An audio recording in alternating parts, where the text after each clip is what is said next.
Alors, aujourd'hui, on plonge dans un texte vraiment fascinant. Un chapitre du traité soufi, Les itinéraires du paradis de Cheikh Ahmadou Bamba. Le sujet, c'est la méditation, ou fikr. Et ce qui est intéressant, c'est qu'elle est présentée ici comme la pratique spirituelle la plus précieuse.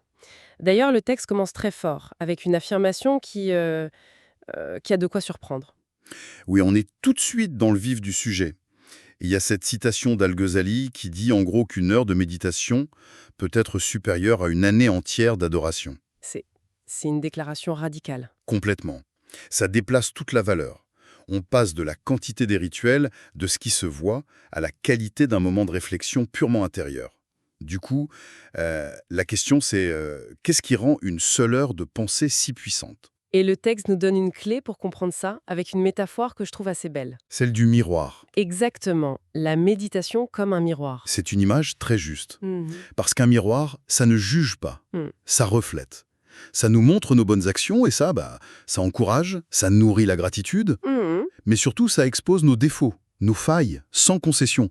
Et c'est là que le vrai travail peut commencer. C'est un outil d'auto-évaluation en fait. D'accord, mais ça veut dire que la pratique n'est pas la même pour tout le monde, qu'elle doit s'adapter à la personne. C'est tout à fait ça, et c'est ce qui rend l'approche si pragmatique. Mm. Le texte distingue plusieurs profils, plusieurs chemins. Ah oui, Par exemple, pour les ascètes, ceux qui cherchent le détachement, ouais. la méditation va porter sur le côté éphémère de ce monde. Pour les adorateurs, Mhm. qui ont besoin de motivation, elle va se concentrer sur les récompenses divines. Et pour les intellectuels? Pour les savants, oui, elle s'attarde sur les bienfaits de Dieu pour cultiver l'amour, la reconnaissance. Donc le but est le même pour tous, la transformation intérieure. Exactement, Mais le carburant de la méditation, lui, il change. c'est ça.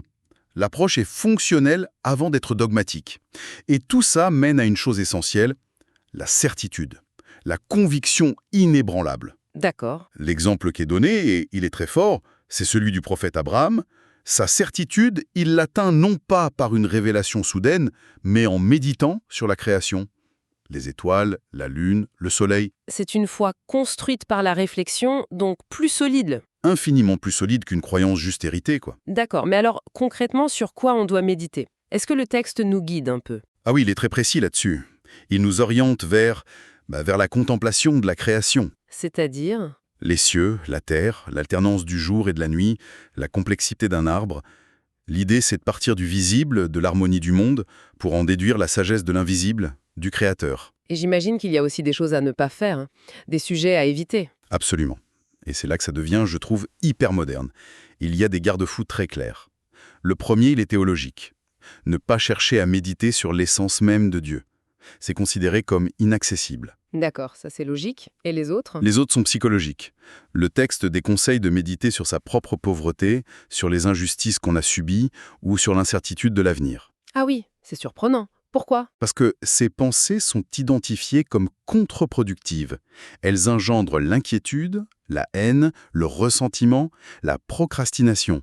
En gros, elles empoisonnent l'âme. C'est donc une discipline, une protection pour que la méditation reste une force et ne devienne pas une source d'anxiété. Précisément.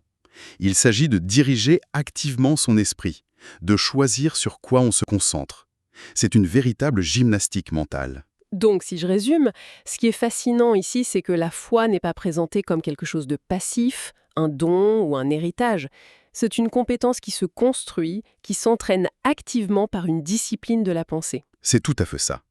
Et pour finir, le texte nous laisse avec une idée qui redéfinit toute la notion de lutte spirituelle. Laquelle? Il affirme que le meilleur djihad, le combat le plus noble au fait, c'est celui qu'on mène contre son propre esprit, pour l'empêcher de s'occuper de ce qui ne le regarde pas. Le champ de bataille n'est pas à l'extérieur. Voilà. La plus grande victoire, c'est la maîtrise de son propre univers mental.